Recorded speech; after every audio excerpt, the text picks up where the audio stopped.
భైరవి చెప్పినట్లు జరగడానికి చాలా అవకాశం ఉంది. ఇంతవరకు ఆ విషయం తనకెందుకు తట్టలేదు అన్నట్లు ఫంక్షన్ రోజున తన పక్కనున్నది ఎవరు ఆలోచించడం ప్రారంభించాడు సత్యం. 2 నిమిషాల తరువాత గుర్తుకొచ్చింది అతనికి. ఫంక్షన్ జరుగుతున్న సమయంలో తన పక్కన కామరాజ్ ఉన్నాడు.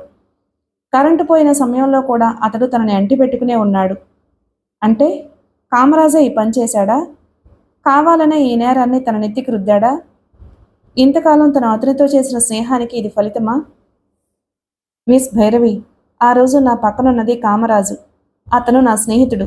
మీరు కూడా చూశారు చెప్పాడు సత్యం. కావచ్చు.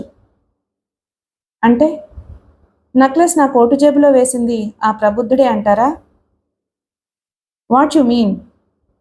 ఆ విషయం నిర్ణయించుకోవాల్సింది మీరు. వస్తువు మీ దగ్గర దొరికిన కటకటాల వెనక్కి పంపించకుండా మీ మర్యాద కాపాడాను. సంతోషించండి. ఇంక మీరు వెళ్ళొచ్చు సీరియస్గా అందామే.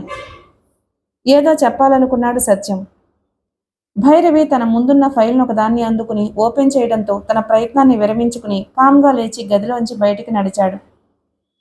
పరిశీలిస్తున్న ఫైల్లోంచి తలెత్తి అవతలికి వెళ్తున్న సత్యాన్ని చూసి కసిగా నవ్వుకుందామి. సత్యం వెళ్లిన గంట తరువాత తన స్నేహితుల్ని ఇద్దరిని వెంట పెట్టుకుని వచ్చి నెక్లెస్ని ఆమెకు అందచేశాడు శివప్రసాద్. మిస్ భైరవి, వయసులో చిన్నదానివైనా నీది పెద్ద మనసు అని చెప్పక తప్పదు. సత్యం మా స్నేహితుడు అని చెప్పడానికి మేము సిగ్గుపడుతున్నాం. అతని తరపున మేము క్షమాపణ కోరుకుంటున్నాం అన్నాడు. సత్యం విషయంలో నేను కూడా చాలా ఫీల్ అవుతున్నాను సార్.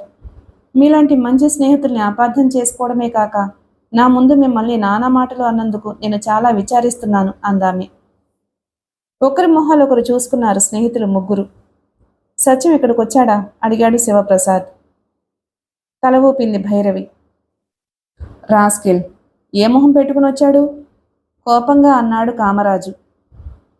ఏ ముఖం పెట్టుకుని వచ్చినా పిచ్చికోతలు కొయ్యకుండా వచ్చినవాడు వచ్చినట్లే వెళ్ళుంటే బాగుండేది అందామె. ఏమన్నాడు అడిగాడు జనార్దన్. ఏదో అన్నాడు.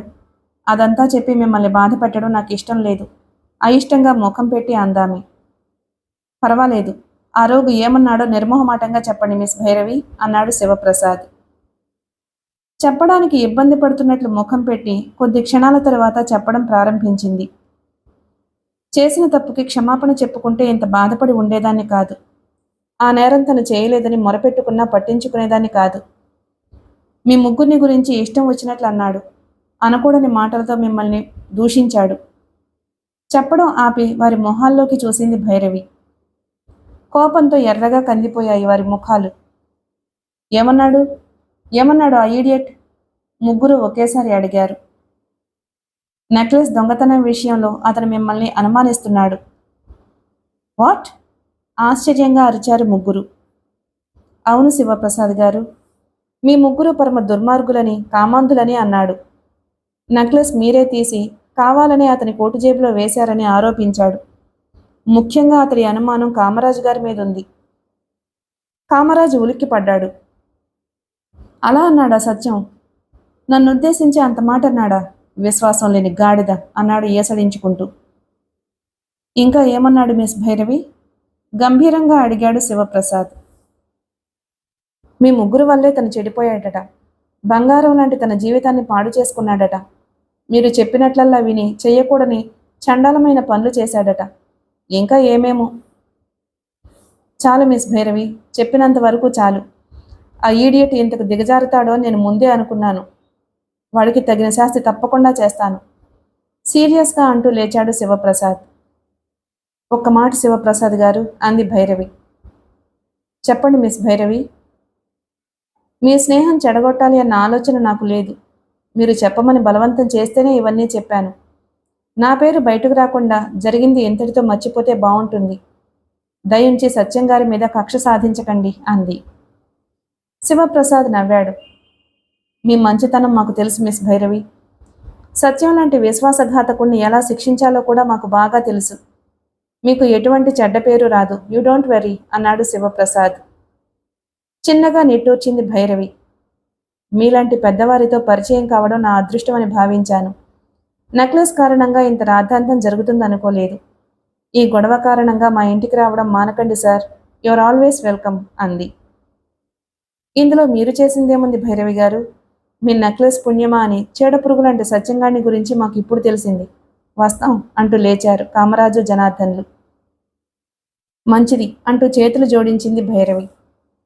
ఆమె దగ్గర సెలవు తీసుకుని అక్కడి నుంచి బయలుదేరారు ఆ ముగ్గురు.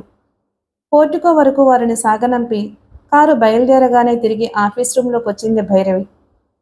వస్తూనే తన రివాల్వింగ్ చైర్లో కూర్చుని పగలబడి నవ్వడం ప్రారంభించింది. మిత్రభేదాన్ని అనుసరించి స్నేహితులు నలుగురి నుంచి సత్యాన్ని వేరు చేసింది తను. ఇక నుంచి సత్యం మీద అలగడం మాత్రమే కాదు, మిగతా ముగ్గురు కూడా ఒకరినొకరు అనుమానించుకుంటారు. అదే తనకి కావాల్సింది. వారి ఐకమత్యాన్ని చెడగొట్టి ఒంటరి వాళ్లను చేసి ఒక్కొక్కళ్ళ మీద పగ తీర్చుకుంటుంది తను. వారిని హతమార్చి తన తల్లి ఆత్మకు శాంతి చేకూరుస్తుంది. అందుకే ఆ ఆనందం, అందుకే ఆ నవ్వు. అడుగుల చప్పుడు వినిపించడంతో నవ్వడం ఆపి చైర్తో పాటే గిర్రును తిరిగి ద్వారం కేసి చూసింది భైరవి. ద్వారం ముందు నిలబడి ఉంది సెక్రటరీ స్మిత. భైరవి తన వైపు చూడగానే మే ఐ కమిన్ మేడం అంది. కమిన్. లోపలికొచ్చి భైరవికి ఎదురుగా టేబుల్ ముందున్న కుర్చీలో కూర్చుంది స్మిత. ఏదో చెప్పాలని ప్రయత్నిస్తూ యజమానురాలి ముఖంలోకి చూసి తటపటాయించింది. ఏమిటల్లా చూస్తున్నావు స్మిత? ఎన్నడూ లేనంత ఆనందంగా ఎందుకున్నాను అనా అడిగింది భైరవి. కాదు, ఆందోళన పడవలసిన విషయంలో మీరు ఎందుకు ఆనందపడుతున్నారో అర్థం చేసుకోవడానికి ప్రయత్నిస్తున్నాను అంది Smita. What do you mean? మీ క్షేమం కోరే సెక్రటరీగా మీకు ఒక విషయం చెప్పాలి అని అనుకుంటున్నాను అంది స్మిత. ఏమిటది? సెక్రటరీగా మీ దగ్గర ఉద్యోగంలో చేరినప్పటి నుంచి మిమ్మల్ని గమనిస్తున్నాను. ఊరి పెద్దలు కావాలని అడిగినప్పటి నుంచి మీ ఉద్దేశాన్ని అర్థం చేసుకోవడానికి ప్రయత్నిస్తూనే ఉన్నాను. నా అంచనా తప్పు కాలేదు. ఏదో విధంగా శివప్రసాద్ బృందాన్ని చిన్నబుచ్చాలని, ఊహించని విధంగా వాళ్ళను దెబ్బతీయాలని తాపత్రయపడుతున్నారు మీరు. తోడేళ్ల గుంపులో తలపడాలని సాహసిస్తున్నారు అంటూ చెప్పడం ఆపి భైరవి మొహంలోకి చూసింది స్మిత. అంటే వాళ్ళని గురించి నీకు తెలుసా? కనుబొమ్మలు విచిత్రంగా ముడివేస్తూ అడిగింది భైరవి. ఆ దుష్టచతుష్టయాన్ని గురించి తెలియని వాళ్ళు ఈ ఊళ్ళో చాలా అరుదుగా ఉంటారు. ఆ నలుగురు పరమ దుర్మార్గులు, కామాంతులు, అవసరం అనుకుంటే ఎంతటి నీచానికైనా ఒడిగట్టగల కిరాతకులు. ఒక్క మాటలో చెప్పాలంటే మన పురాణాల్లో కూడా ఇటువంటి రాక్షసులు లేరనే చెప్పాలి. అందుకే చెబుతున్నాను, వాళ్ళని రెచ్చగొట్టడం మంచిది కాదు మేడం అంది స్మిత. అంతా శ్రద్ధగా విని తలపంకించింది భైరవి. ఇదంతా నీకెలా తెలుసు అని అడిగింది. బరువుగా నిట్టూర్చింది స్మిత. చెబుతాను మేడం. ఆ దుర్మార్గుల్ని గురించి నాకు తెలిసిన విషయాన్ని మీకు చెబుతాను. ప్రాణంతో సమానంగా నాతో పాటు కలిసిమెలిసి తిరిగిన నా స్నేహితురాలి విషాదగాథను మీకు వివరిస్తాను అంది. ఆ మాటలు అంటున్నప్పుడు అప్రయత్నంగా చెమ్మగిల్లాయి స్మిత కనులు. ఎవరు నీ స్నేహితురాలు? కుర్చీలో నుంచి లేచి ఆమె దగ్గరకొచ్చి భుజం మీద చేయి వేసి అడిగింది భైరవి. అరుణ. ఒకే కంచంలో తిని ఒకే మంచం మీద పడుకునేంత స్నేహం మాది. శరీరాలు వేరైనా ఎప్పుడూ ఒక్కటే అభిప్రాయం మాది. అంతగా కలిశాయి మా మనసులు. అరుణకి తల్లి లేదు. ఆమె తండ్రి చెన్నయ్య శివప్రసాద్ దగ్గర కారు డ్రైవర్గా పనిచేసేవాడు. నాకు ఊహ తెలిసినప్పటి నుంచి అరుణ ఆమె తండ్రి మా పక్క పోర్షన్లోనే అద్దెకుండేవారు. ఒకరోజు చెప్పుకుపోతుంది స్మిత. వింటున్న భైరవికి ఆమె చెబుతున్న సంఘటనలు కళ్లకు కట్టినట్లు కనిపించసాగాయి. ఎవరమ్మాయి నువ్వు? ఎవరి కోసం వచ్చావు?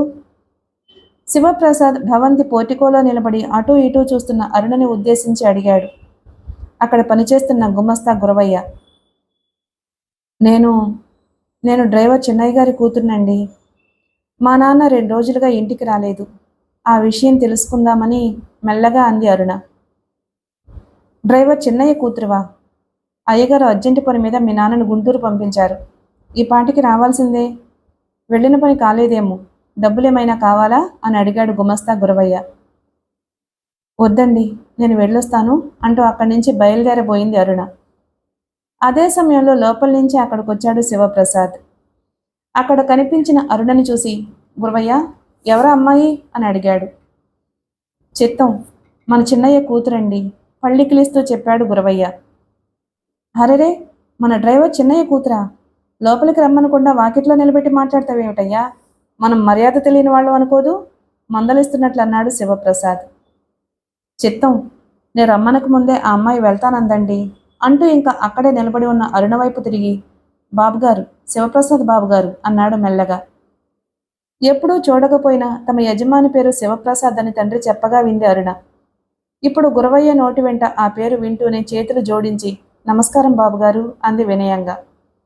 ఆశీర్వదిస్తున్నట్లు కుడి చేతిని గాలిలోకి ఎత్తి తలపంకించాడు శివప్రసాద్. నీ పేరేమిటమ్మా అని అడిగాడు.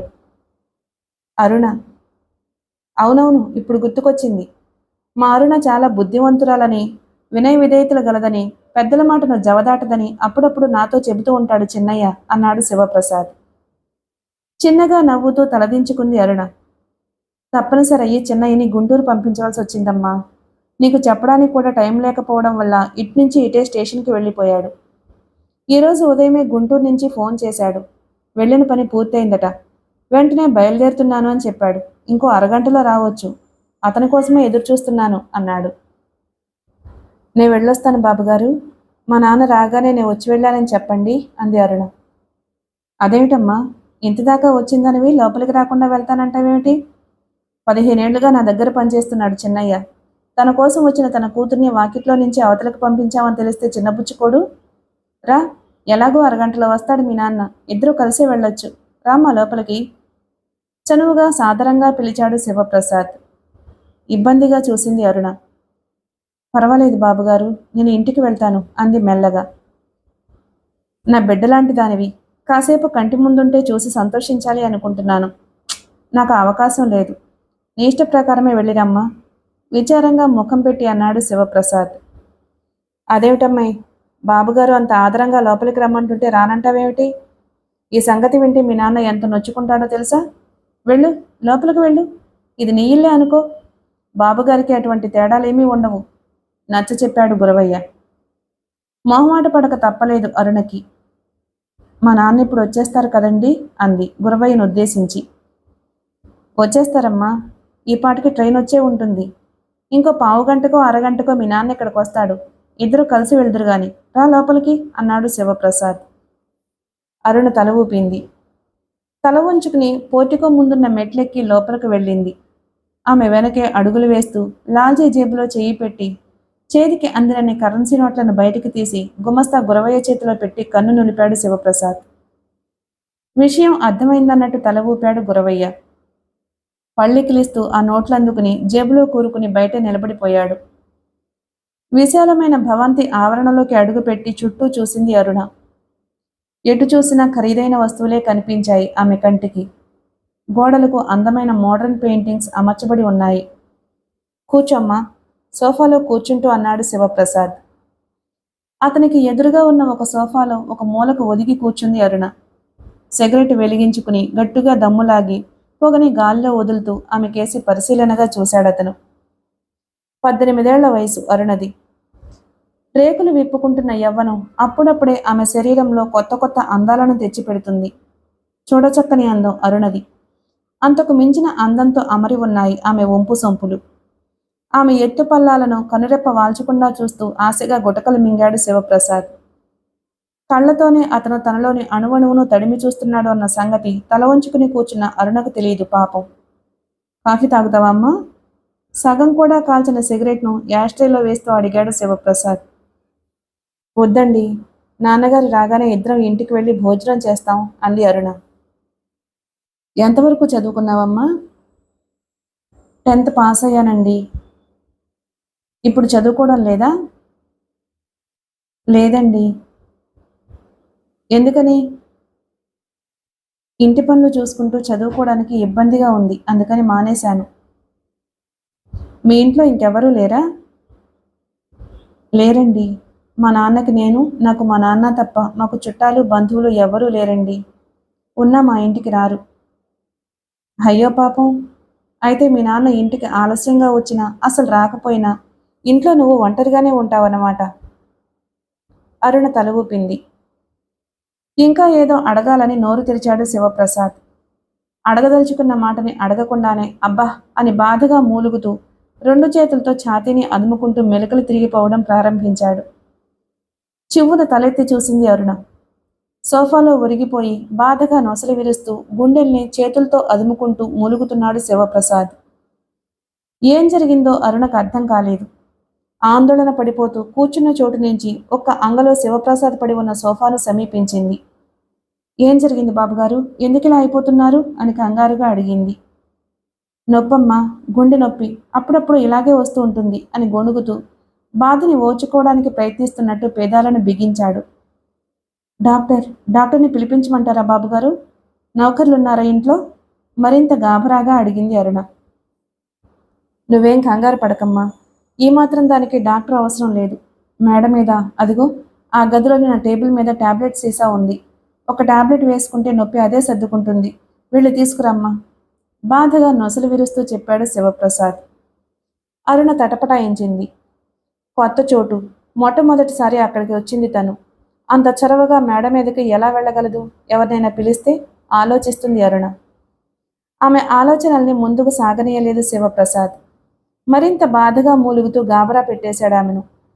బాధ తట్టుకోలేకపోతున్నాను, వెళ్ళమ్మా, తొందరగా వెళ్ళి టాబ్లెట్లు తెచ్చిపెట్టివు, త్వరగా అంటూ తొందర చేశాడు. రెండో ఆలోచన లేకుండా కూర్చున్న చోటు నుంచి చటుక్కున లేచింది అరుణ. పరుగులాంటి నడకతో మేడ మెట్లెక్కి అతను చూపించిన గదిలోకి వెళ్ళింది. విశాలంగా ఉంది ఆ గది. ఒక పక్కగా కనిపించింది తెల్లటి దుప్పటి పరిచిన డబుల్ కాట్. గోడల నిండుగా అర్ధనగ్న చిత్రాలు అలంకరించబడి ఉన్నాయి. శివప్రసాద్ చెప్పినట్లు ఆ గదిలో టేబుల్ గాని టాబ్లెట్ల సీసా గాని ఎక్కడా కనిపించలేదు ఆమెకు. అతను చెప్పింది ఆ గది కాదేమో అనుకుంటూ ఆ గదిని ఆనుకుని ఎడంవైపున కనిపించిన ద్వారం కేసి అడుగులు వేసింది. ద్వారాన్ని సమీపిస్తూ ఉండగానే అవతల వైపున ఉన్న గదిలో నుంచి ఆమెకు వినిపించాయి కొన్ని మాటలు. చెవులు రిక్కించి వినడం ప్రారంభించింది అరుణ. ఇడియట్, ఈ శివప్రసాద్ గాడు ఎప్పుడూ ఇంతే. గురవయ్యతో చెప్పి అమ్మాయిని రప్పించడానికి ఇంతసేపా? విసుక్కుంటూ అంది ఒక కంఠం. వీడికి మరీ తొందరగా ఉంది రోయ్, ఎగతాళి చేసింది ఇంకో కంఠం. తొందర కాకపోతే ఏమిట్రా? చొక్కబడిన తర్వాత పక్క ఏర్పాట్లు ఇంత ఆలస్యం అయితే ఎలా? మీరే చెప్పండి. కాశ్మీర్ యాపిల్ లాంటి కన్నెపిల్లను మనం అనుభవించి ఎంతకాలం అయింది? అంది మరొక కంఠం. ఈ గురవయ్యగాన్ని నమ్ముకుంటే బురదలో ఈదులాడ్డం తప్ప పన్నీటి స్నానం ఉండదు. పనసపండు లాంటి పడుచుపిల్ల కోసం మనమే ప్రయత్నించాలి. ఏడాదికి సరిపడా సుఖం అనుభవించాలి అంది మొదటి కంఠం. ఏడాదికి సరిపడా అంటే ఎన్నిసార్లు? గొల్లున వినిపించాయి ఆ గదిలో నుంచి నవ్వులు. వింటున్న అరుణ శరీరంలో వెంటనే మొదలైంది వణుకు. విపరీతమైన భయంతో చెమటలు పట్టేశాయి ఆమె ముఖానికి. దడదల్లాడిపోయాయి ఆమె గుండెలు. శివప్రసాద్ ఆడిన నాటకం ఏమిటో అరటిపండు ఒలిచినట్లు అర్థమవుతూ ఉండగా చివున వెనుదిరిగింది అరుణ. ఒక్క పరుగున అక్కడి నుంచి బయటపడాలని గబగబా వేసింది 2 అడుగులు. 3వ అడుగు వెయ్యకముందే వెకిలి మందహాసాలు చిందిస్తూ గదిలోకొచ్చి తలుపులు మూసి బోల్టు బిగించేశాడు శివప్రసాద్. బాబుగారు ఏమిటిది? భయంతో వణికిపోతూ అడిగింది అరుణ. మరింత వెకిలిగా నవ్వాడు శివప్రసాద్. ఈ కాలం పట్టుమని 10 ఏళ్ల వయసు దాటకముందే అన్నీ తెలుసుకుంటున్నారు ఆడపిల్లలు. ఇంత వయసొచ్చి యవ్వనం పొంగుతున్నా నీకేమీ తెలియదంటే ఎలా? అన్నాడు కసిగా చూస్తూ. అరుణ చెంపల మీదుగా ధారలు కట్టడం ప్రారంభించాయి కన్నీళ్లు. పులిని చూసిన లేడిపిల్లలా గజగజలాడిపోయిందామె. బాబుగారు, నన్నేమి చేయకండి బాబుగారు, నేను అలాంటిదాన్ని కాదు, నన్ను వెళ్ళనివ్వండి. తనని సమీపిస్తున్న శివప్రసాద్ని చూసి వణుకుతున్న కంఠంతో వేడుకుంది. ఒంటి మీద చెయ్యి పడకుండా, నీ ఎత్తుపల్లాలను ఒత్తి చూడకుండా నువ్వు ఎలాంటి దానివో ఎలా తెలుస్తుంది? ఒకే ఒక్కసారి తనివి తీర్చుకుని నిన్ను వదిలేస్తాను అంటూ 2 చేతులతో ఆమె భుజాలు పట్టుకుని వెనక్కి నెట్టాడు శివప్రసాద్. తన నగ్న శరీరాన్ని దాచుకునేటందుకు చేతులు చాలక దుప్పటిని తన మీదకి లాక్కోబోయింది అరుణ. ఆమె ప్రయత్నం నెరవేరకుండా అడ్డుపడ్డాడు కామరాజు. ఈలోగా దుస్తులు విడిచేసి తను నగ్నంగా తయారయ్యాడు సత్యం. భయంతో బెడ్ మించి కిందకి దూకబోతున్న అరుణ మీద విరుచుకుపడి చేతులతో ఆమె ఉరోజాల మీదకి దాడి చేశాడు. ఎదురు తిరగాలని ప్రయత్నించిన అరుణ దారుణంగా విలపిస్తూ శక్తివంచన లేకుండా పెనుగులాడింది. ఆమె ప్రయత్నాన్ని వమ్ము చేస్తూ ఆమె తలభాగాన చేరాడు శివప్రసాద్. ఎర్రబడ్డ కళ్లతో ఆకలిగా చూస్తూ ఆమె 2 చేతుల్ని తన చేతులతో కదలకుండా పట్టుకున్నాడు. అదేవిధంగా జనార్దన్, కామరాజులు ఆమె కాళ్లను కదలకుండా చేశారు. గుండెలు పగిలేటట్లు విలపిస్తున్న అరుణ నగ్న శరీరాన్ని ఆక్రమించుకుని కసిగా ఆమె బుగ్గల మీద కొరికాడు సత్యం. మునిపళ్లతో ఆమె పెదవుల్ని నొక్కి పట్టుకున్నాడు. భరించరాని బాధతో మెలికలు తిరిగిపోయింది అరుణ. గుటకలు మింగుతున్న స్నేహితులు 3 గుడ్లప్పగించుకుని చూస్తూ ఉండగా వారిని మరింత రెచ్చగొడుతున్నట్లు విచ్చలవిడిగా ఆమె శరీరాన్ని అనుభవించడం ప్రారంభించాడు. అతడి పశువాంఛను తీర్చుకుని వేడి చల్లార్చుకునేందుకు పావుగంట పట్టింది అతనికి. అతడు అనుభవిస్తున్నంతసేపు భరింపసఖ్యంగాని నరకయాతన అనుభవిస్తూ హృదయ విదారకంగా రోధిస్తూనే ఉంది అరుణ. ఆమె రోదనలు పట్టించుకోకుండా, ఆమె శరీరం ఎక్కడెక్కడ రక్తం చిందిస్తున్నా లెక్క చేయకుండా ఒకరి తర్వాత ఒకరిగా తమ కోరికను తీర్చుకున్నారు. రెండోసారి కామరాజు తన శరీరం మీదకి చేరుతూ ఉండగానే స్పృహ తప్పిపోయింది అరుణ. ఆమె స్పృహలోకి వచ్చేసరికి ఆ గదిలో ఎవ్వరూ లేరు. మలినమైన తన శరీరాన్ని చూసుకుని ఒక్కసారిగా బావురుమంది అరుణ. కొంతసేపు అలా విలపిస్తూనే ఉందామె. ఆ తరువాత మెల్లగా లేచి పక్క గదిలో నేల మీద పడి ఉన్న తన దుస్తులు ధరించింది. చినిగిపోయిన జాకెట్ను ఓణీ పైటతో కప్పుకుని తలుపులు తెరుచుకుని బయటకు వచ్చింది. నిశ్శబ్దంగా ఉంది ఆ భవంతి. టైం ఎంతైందో తెలియదామెకు. తన తండ్రి వచ్చాడో లేదో కూడా తెలియదు. ఆ విషయాలేవీ తనకు పట్టనట్లే భవంతిలో నుంచి బయటపడి ఒక నిర్ణయానికి వచ్చినట్లుగా వడివడిగా అడుగులు వేస్తూ ఇంటికి బయలుదేరింది అరుణ. ఆమె వెళ్లిన అరగంట తరువాత బద్ధకంగా ఒళ్ళు విరుచుకుంటూ ఆ గదిలోకి వచ్చాడు స్నేహితులతో పాటు మరో గదిలో నిద్రపోయిన కామరాజు. అక్కడ అరుణ కనిపించకపోవడంతో గాభరా పడుతూ పరుగు పరుగున పోయి స్నేహితుల్ని మేల్కొల్పాడు. ఏం జరిగిందిరా కాముడు? బంగారం లాంటి నిద్రపాడు చేయడానికి నీకు మనసులా వచ్చిందిరా? విసుక్కుంటూ లేచాడు సత్యం. అరుణరా, అరుణ అన్నాడు కామరాజు. అతను పూర్తిగా చెప్పకముందే, ఓర్నికక్కుతి పాడుగాను, ఆ పిల్లని పీల్చి పిప్పి చేసినా నీకు తరివి తీరలేదట్రా? తీరకపోతే పోయి ఇంకోసారి తంటాలు పడాలి గాని మా నిద్ర పాడు చేస్తావా? పెద్దగా ఆవులిస్తూ ఇంకోసారి విసుక్కున్నాడు సత్యం. నీ బొంద, నేను తంటాలు పడే సంగతి తర్వాత ఆలోచిద్దాం. అరుణ పారిపోయినట్లుంది, ఎక్కడా కనిపించటం లేదు అన్నాడు కామరాజు. దెబ్బకు దెయ్యం దిగినట్టు వెంటనే వదిలిపోయింది సత్యం నిద్ర. అతనికే కాదు, కళ్ళు తెరవకుండా బద్ధకంగా తమ తమ మంచాల మీద పొర్లాడుతున్న శివప్రసాద్, జనార్దన్లు కూడా చటుకున లేచి కూర్చున్నారు అతని మాటలు విని. ఏమిట్రా కాముడు, ఏమిటి నువ్వంటున్నది? నిద్రమత్తులో తమ పొరపాటుగా విన్నాడేమోనని మళ్ళీ అడిగాడు శివప్రసాద్. కొంప మునిగిందిరా శివ. నిషాలో బయట బోల్డు బిగించటం మర్చిపోయినట్లున్నాం, అరుణ కనిపించటం లేదు వివరంగా చెప్పాడు కామరాజు. వాట్? అరుణ కనిపించటం లేదా? ఏమైంది? ఆశ్చర్యంగా అడుగుతూ లేచి రాత్రి అరుణని వదిలి వచ్చిన గదికేసి గబగబా అడుగులు వేయటం ప్రారంభించాడు శివప్రసాద్. మనసులోని ఆందోళన మనసులోనే దాచుకుంటూ ఒకరి వెనుక ఒకరుగా అతన్ని అనుసరిస్తూ ఆ గదిలోకి చేరుకున్నారు. ఆలస్యం చేయకుండా మేడ మీదున్న గదులన్నీ వెదికారు. అరుణ ఎక్కడా కనిపించలేదు. నిజంగానే మునిగింది మన కొంప. అరుణ పారిపోయింది, కుర్చీలో కూలబడుతూ అన్నాడు జనార్దన్. ఎక్కడికి వెళ్ళుంటుంది అడిగాడు సత్యం. ఇంకెక్కడికి వెళ్తుంది? సరాసరి పోలీస్ స్టేషన్కే వెళ్ళుంటుంది. పోలీసులు రావడానికి ఇంకా ఎంతోసేపు పట్టదు. దిగులు పడిపోయాడు కామరాజు. ఇప్పుడు ఏం చేద్దాం శివ? ఆ ఇద్దరిలా గాభరా పడకుండా మామూలుగా అడిగాడు సత్యం. సిగరెట్ వెలిగించి దమ్ములాగి పొగని గాలిలోకి వదిలాడు శివప్రసాద్. అరచేత్తో నుదురు రుద్దుకుంటూ ఆలోచించడం ప్రారంభించాడు. అరుణ పోలీస్ స్టేషన్కి వెళ్ళుంటే మనకొచ్చిన నష్టమేమీ లేదు. ఇన్స్పెక్టర్ని ఎలా బుట్టలో వేసుకోవాలో, ఆమె ఇచ్చిన రిపోర్ట్ను చెత్తబుట్టలో ఎలా వేయించాలో నాకు బాగా తెలుసు. నా ఆందోళన అది కాదు. 2 నిమిషాల తర్వాత సాలోచనగా అన్నాడు శివప్రసాద్. ఇంకేమిటి అడిగాడు కామరాజు. ఆ వెర్రిబాగుల పిల్ల వీధికెక్కి అల్లరి చేయడం మొదలు పెడితే మన గుట్టు రట్టవుతుంది. 10 మందిని కూడగట్టుకుని పోలీస్ స్టేషన్కి వెళ్ళింది.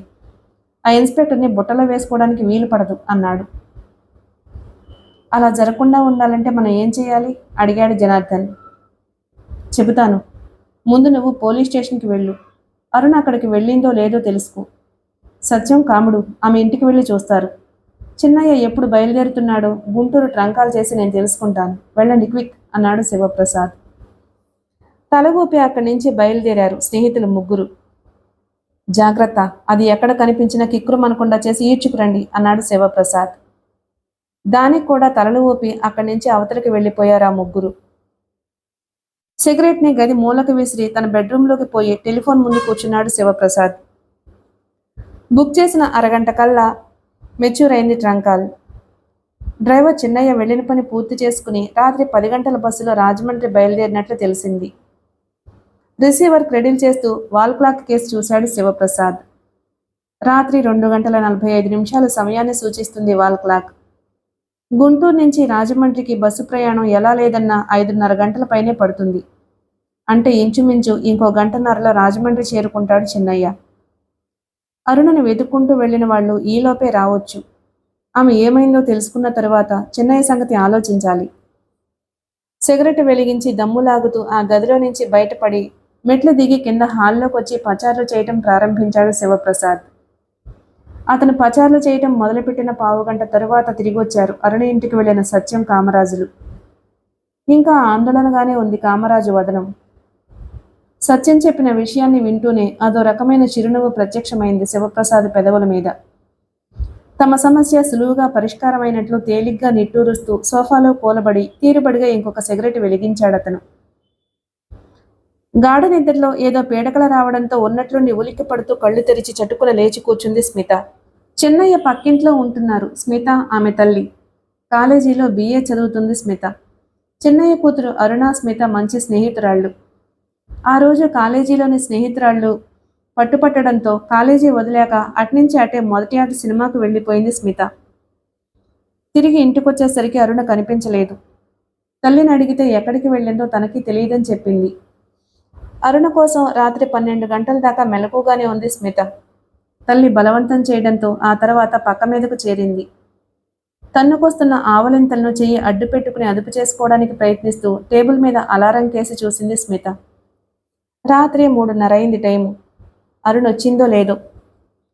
పక్కనే పడుకుని ఉన్న తల్లిని లేపి ఆ విషయాన్ని అడిగింది స్మిత.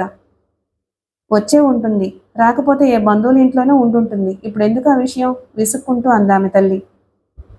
అది కాదమ్మా, మరి మరి అరుణ వాళ్ళకి బంధువులు ఎవరూ లేరుగా అంది స్మిత. మాట పట్టింపులొచ్చి వాళ్ళు అలా చెప్పినంత మాత్రాన ఉన్న బంధుత్వం లేకుండా పోతుందా? సమయం వచ్చినప్పుడు కలుసుకోకుండా ఉంటారా? అయినా నీకెందుకు ఆ వివరాలు? బద్ధకంగా ఆవులిస్తూ పక్కకి ఒత్తిగిలి పడుకుంది స్మిత తల్లి. ఆమె సమాధానం స్మితకు నచ్చలేదు. మూతి ముడుచుకుని మంచం మీద వాలింది. ఆమెకు నిద్ర పట్టలేదు. ఉదయం కాలేజీకి వెళ్ళేటప్పుడు చూసింది అరుణని. తనొచ్చేసరికి కనిపించలేదు. ఆమె నాన్నగారు కూడా 2 రోజులుగా ఇంటికి రాలేదు. ఎక్కడికి వెళ్ళుంటుంది?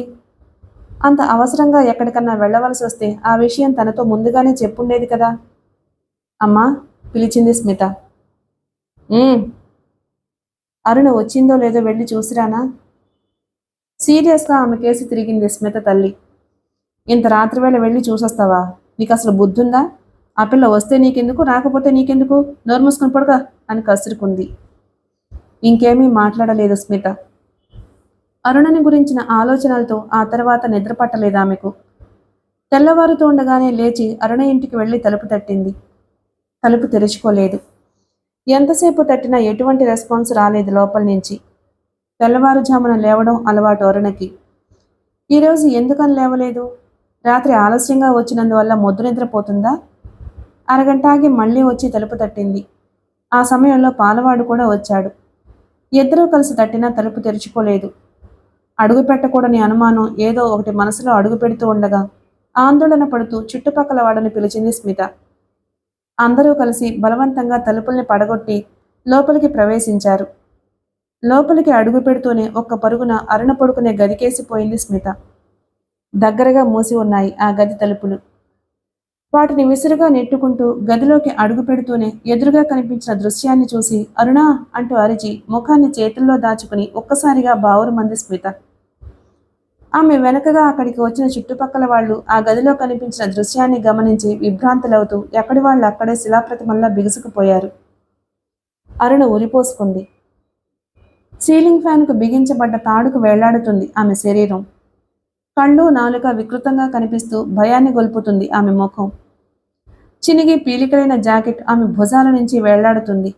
ఆమె బుగ్గల మీద, పెదాల మీద ఎండిపోయి గడ్డకట్టి ఉంది రక్తం. ఆశ్చర్యాన్నించి తేరుకుంటూనే శవాన్ని కిందకి దించేందుకు ముందుకొచ్చాడు ఒక పౌరుడు. వద్దొద్దు, పోలీసులు వచ్చేదాకా శవాన్ని ముట్టుకోవద్దు. ఎవరైనా వెళ్ళి పోలీసులకు ఫోన్ చేయండి, అతన్ని వారిస్తూ సలహా ఇచ్చాడు ఇంకొక పౌరుడు. ఫోన్ చేసేందుకు వెళ్ళాడు మరొక అతను. హృదయాలను కదిలించే ఆ దృశ్యాన్ని గమనించి కంటతడి పెట్టడం ప్రారంభించారు స్మిత తల్లితో సహా చుట్టుపక్కల ఇళ్లల్లో ఉండే స్త్రీలు. ఏం కష్టం వచ్చిందే తల్లి నీకు? ఇంత అఘాయిత్యం ఎందుకు చేసుకున్నావు అంటూ విలపించడం ప్రారంభించారు. స్మిత ఆవేదన వర్ణనాతీతం. ఏడ్చి వాచిపోయింది ఆమె ముఖం. కళ్ళు ఎర్రబడిపోయాయి. కొన్ని నిమిషాల తరువాత దుఃఖాన్ని అదుపు చేసుకుంటూ తలెత్తి చూసిన ఆమె దృష్టిని అప్రయత్నంగా ఆకర్షించింది అరుణ పడుకునే మంచం మీద తలగడ కింద నుంచి మడతపెట్టిన కాగితం ఒకటి. ఎవరూ చూడకుండా ఆ కాగితాన్ని తీసి జాకెట్లో పెట్టుకుని బరువెక్కిన హృదయంతో చివరిసారిగా అరుణ మొహంలోకి చూసి యువతలకు వచ్చేసింది స్మిత. అరగంట తరువాత తీరుబడిగా వచ్చారు పోలీసులు. సీలింగ్ ఫ్యాన్ నుండి వేళ్లాడుతున్న అరుణ శవం కిందకి దించబడింది. అక్కడ పూర్తి చేయవలసిన తతంగాన్ని పూర్తి చేసి శవాన్ని పోస్టుమార్టంకి తరలించాడు సర్కిల్ ఇన్స్పెక్టర్. అదే సమయంలో పరుగు పరుగున అక్కడికి వచ్చాడు ఒక పౌరుడు. రాత్రి బస్సు దిగి ఇంటికొస్తూ ఉండగా చిన్నయ్యను తలపగిలేలా కొట్టి రోడ్డు పక్కన పారేసిపోయారట ఎవరో.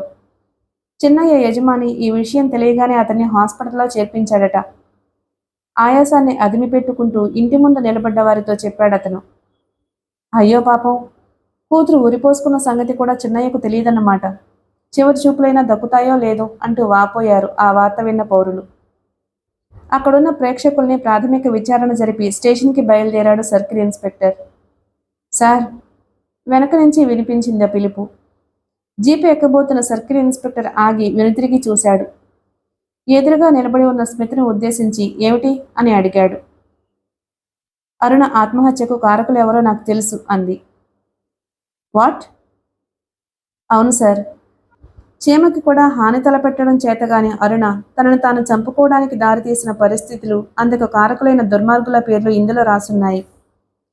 అరుణ ఉరిపోసుకున్న గదిలో నాకు ఈ ఉత్తరం దొరికింది అంటూ చేతిలో ఉన్న నోటుబుక్ తెరిచి పేజీల మధ్య నుంచి మడతపెట్టిన కాగితాన్ని ఒకదాన్ని తీసి అందించింది స్మిత.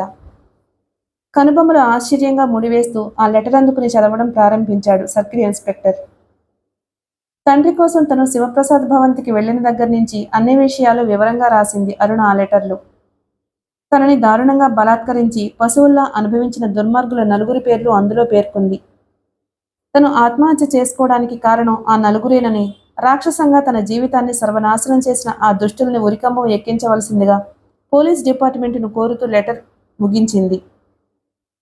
చదువుతున్నంతసేపు పట్టరాని ఆశ్చర్యంతో విశాలమయ్యాయి సర్కిల్ ఇన్స్పెక్టర్ కనుబొమలు. విపరీతమైన టెన్షన్ చోటు చేసుకుంది అతని ముఖంలో. ఈ లెటర్ రాసింది అరుణే అని నీకెలా తెలుసు? చదవడం ముగించిన వెంటనే అడిగాడు సర్కిల్ ఇన్స్పెక్టర్. నాకు బాగా తెలుసు సార్. అరుణ్ రైటింగ్ చాలా అందంగా ఉంటుంది. నాకు ఈ నోట్స్ రాసి పెట్టింది అరుణే. కావాలంటే చూడండి, మీకే అర్థమవుతుంది అంటూనే చేతిలోని నోట్బుక్ అతనికి అందించింది. నోట్బుక్ అందుకుని అందులోని అక్షరాలను, ఉత్తరంలోని రైటింగ్ని పరిశీలించి తలపంకించాడు సర్కిల్ ఇన్స్పెక్టర్. కంచే చేనుమేసినట్టు తన దగ్గర విశ్వాసంగా పనిచేస్తున్న డ్రైవర్ కూతుర్ని దారుణంగా బలాత్కరించాడు ఆ దుర్మార్గుడు. పశువుల కన్నా హీనంగా ప్రవర్తించి ఆమె నిండు జీవితాన్ని బలి తీసుకున్నారు అతని స్నేహితులు. వాళ్లకు తగిన బుద్ధి మీరే చెప్పాలి సార్. ఆ కుక్కల్ని ఉరికంబం ఎక్కించి అరుణ చివరి కోరిక మీరే తీర్చాలి ఆవేశంగా అంది స్మిత. తల ఊపాడు సర్కిల్ ఇన్స్పెక్టర్. మంచి పని చేశావమ్మాయి. వాళ్ళని ఉరికంబం ఎక్కించడానికి ఈ సాక్ష్యం ఒక్కటి చాలు. అవసరమైతే నువ్వు కోర్టుకు రావాల్సి ఉంటుంది అన్నాడు. వస్తాను సార్. నా స్నేహితురాలి చావుకు కారకులైన వారిని ఉరికంబం ఎక్కించడానికి ఏం చేయడానికైనా నేను సిద్ధమే అంది స్మిత. థ్యాంక్ యూ అంటూ జీపెక్కి అక్కడి నుంచి వెళ్ళిపోయాడు సర్కిల్ ఇన్స్పెక్టర్. అక్కడికి 50 గజాల దూరంలో ఉన్న ఒక సందులో గుమస్తా గురవయ్య గుంటనక్కలా పొంచి ఉండి ఆ దృశ్యాన్ని గమనిస్తున్నాడు అన్న సంగతి కానీ, ఇన్స్పెక్టర్ బయలుదేరగానే పరుగు పరుగున పోయి ఆ విషయాన్ని శివప్రసాద్ చెవిలో ఊదాడని గాని స్మితకు తెలియదు. సరిగ్గా అరగంట తరువాత 3 టౌన్ పోలీస్ స్టేషన్ ముందు కారు దిగి లోపలికి పోయాడు శివప్రసాద్. రండి సార్, రండి. ఏమిటి ఇలా వచ్చారు? కబురు పంపితే నేనే వచ్చేవాణ్ణి కదా. కుర్చీలో నుంచి లేచి నిలబడి చిరునవ్వుతో అతన్ని ఆహ్వానించాడు సర్కిల్ ఇన్స్పెక్టర్. రావాల్సిన టైం వచ్చినప్పుడు రాక తప్పదయ్యా సుందరం. నిన్ను రప్పించకుండా నేనే స్వయంగా ఎందుకు వచ్చానో నీకు తెలుసనుకుంటాను. కుర్చీలో కూర్చుంటూ అన్నాడు శివప్రసాద్. తెలుసు సార్, కానీ ఈసారి నన్ను మరీ చిక్కుల్లో పెట్టేటట్టుంది ఈ వ్యవహారం. ఇబ్బందిగా ముఖం పెట్టి అన్నాడు సర్కిల్ ఇన్స్పెక్టర్. చిక్కులన్నీ చక్కదిద్దడానికి నువ్వు ఉన్నావనే కదయ్యా వెతుక్కుంటూ వచ్చాను. అవుననుకోండి, కానీ విషయం ఏమిటి? సూటిగా అడిగాడు శివప్రసాద్. టేబుల్ మీద మోచేతులా నుంచి ముందుకు వంగాడు సర్కిల్ ఇన్స్పెక్టర్ సుందరం. ఉరిపోసుకుని చనిపోయిన అరుణ చాలా తెలివైంది సార్. చచ్చే ముందు తన చావుకి కారకులు ఎవరో సవివరంగా తెలియచేస్తూ మరణవాంగ్మూలం రాసిపెట్టి మరీ చచ్చిపోయింది. అది కోర్టు దాకా పోతే ఉరిశిక్ష కాకపోయినా ఒక్కొక్కరికి 10 ఏళ్ల శిక్ష పడడం ఖాయం. రహస్యం చెప్తున్నట్లు మెల్లగా అన్నాడు. జల్లుమంది శివప్రసాద్ గుండె. మనసులోని ఆందోళన ఏమాత్రం ముఖంలో కనిపించకుండా సర్కిల్ ఇన్స్పెక్టర్ కేసు చూసి వ్యావహారికంగా నవ్వాడు. నువ్వుండగా ఆ లెటర్ కోర్టు దాకా ఎలా వెళ్తుందయ్యా? నువ్వు ఆ మాత్రం కష్టసుఖాలు తెలిసినవాడివి కాదా ఏమిటి? ఓ 25,000 తీసుకుని ఆ కాగితాన్ని ఇలా పారాయ్ అన్నాడు శివప్రసాద్. చిన్నగా నవ్వాడు సుందరం. 25,000 చాలా తక్కువ. కాగితం మీకు ఇచ్చినంత మాత్రాన వ్యవహారం చక్కబడదు. ఎంక్వైరీ చేసి ఆత్మహత్యకు సరైన కారణం రాయాలి నేను. డాక్టర్ల చేతులు తడిపి పోస్టుమార్టం రిపోర్టు తారుమారు చేయించాలి. అవసరమైతే దురదృష్టవంతుణ్ణి ఎవరినైనా తీసుకుని కేసులో ఇరికించాలి. వీటన్నిటి ఖర్చు పెట్టగా నాకు ఏం మిగులుతుంది అని బేరం మొదలుపెట్టాడు. దాందే ఉంది, 25 కాకపోతే 30 తీసుకో అన్నాడు శివప్రసాద్. ఈ కేసులో దోషులు 4. ఒక్కొక్కరికి 20 వంతున వేసుకున్న 80 అవుతుంది. మీరు కాదు కూడదు అంటే 50తో సరిపెట్టుకుంటాను అన్నాడు సుందరం. సరే అనక తప్పలేదు శివప్రసాద్కి. ఏది లెటర్ అన్నాడు. సాయంత్రం ఇంటికొచ్చి అందజేస్తాను. సొమ్ము కూడా అక్కడే తీసుకుంటాను అన్నాడు సుందరం. తలూపుతూ పైకి లేచాడు శివప్రసాద్. లేచినవాడు లేచినట్లే తిరిగి కుర్చీలో కూర్చున్నాడు. అన్నట్టు ఆ అమ్మాయి ఎవరో నీకు లెటర్ ఇచ్చినప్పుడు ఎవరైనా చూశారా అని అడిగాడు. అక్కడ చాలామంది ఉన్నారు, చూసే ఉంటారు. క్షణం ఆలోచించి అయితే మరో మరణవాంగ్మూలం తయారు చేయక తప్పదన్నమాట అన్నాడు శివప్రసాద్. అంటే? ఈ కేసులో ఇరికించవలసిన ముఖ్యమైన మనిషి ఒక అతనున్నాడు. అతని నేరస్తుడని కోర్టులో రుజువు చేయడానికి ఇప్పుడు నీ దగ్గర ఉన్న మరణవాంగ్మూలం లాంటిది తయారు చేయాలి. లాభం లేదు సార్. ఆ అమ్మాయి చేతిరాత తెలిసిన వాళ్ళు చాలామంది ఉన్నారు అన్నాడు సుందరం. భలేవాడివయ్యా, తలలు మార్చే ఈ కాలంలో చేతి రాతను మార్చడం పెద్ద కష్టమేమీ కాదు అన్నాడు నవ్వుతూ. ఇంతకీ ఈ కేసులో ఇరికించాల్సిన మనిషి ఎవరు సార్? ఆసక్తిగా అడిగాడు సుందరం. ఉరిపోసుకొని చచ్చిపోయిన పిల్ల తండ్రి, హాస్పిటల్లో ఉన్న చిన్నయ్య. ఆ అంటూ ఆశ్చర్యంతో బిగుసుకుపోయాడు సుందరం. అతని భావాలను పట్టించుకోకుండా లేచి స్టేషన్లోంచి బయటికి నడిచాడు శివప్రసాద్. మరో అరగంట తరువాత పోలీస్ కస్టడీలోకి తీసుకోబడ్డాడు. హాస్పిటల్ బెడ్ మీద పడుకుని అప్పుడే స్పృహలోకి వచ్చిన అరుణ తండ్రి డ్రైవర్ చిన్నయ్య. కూతురు ఆత్మహత్య చేసుకుంది అని తెలిసి కుమిలిపోతున్న అతన్ని స్వస్థత చేకూరగానే కోర్టులో హాజరుపరిచారు పోలీసులు. అప్పటికే తారుమారైంది సర్కిల్ ఇన్స్పెక్టర్కి స్మిత్ ఇచ్చిన లెటర్. తన తండ్రి తాగుబోతని, దుర్మార్గుడని, వ్యభిచారం చేసి డబ్బు సంపాదించమని తనను బలవంతం చేసేవాడని, అందుకు ఇష్టపడిన తనను చావబాది దారుణంగా హింసించేవాడని అరుణ హ్యాండ్ రైటింగ్తో ఫోర్జరీ చేయబడ్డ లెటర్లో రాయబడి ఉంది. తను మొండికేయడంతో గుర్తు తెలియని కొంతమంది దగ్గర బాగా డబ్బు తీసుకుని తనను వారికి అప్పగించాడని, వారు తనని దారుణంగా బలాత్కరించి తన జీవితం నాశనం చేసినందువల్ల తను ఉరిపోసుకుని చావడానికి నిర్ణయించుకున్నానని, తన చావుకి కారకుడు తన తండ్రేనని కూడా ఆ లెటర్లో వివరించబడి ఉంది. చిన్నయ్య ఎంత మొత్తుకున్నా ఫలితం లేకపోయింది.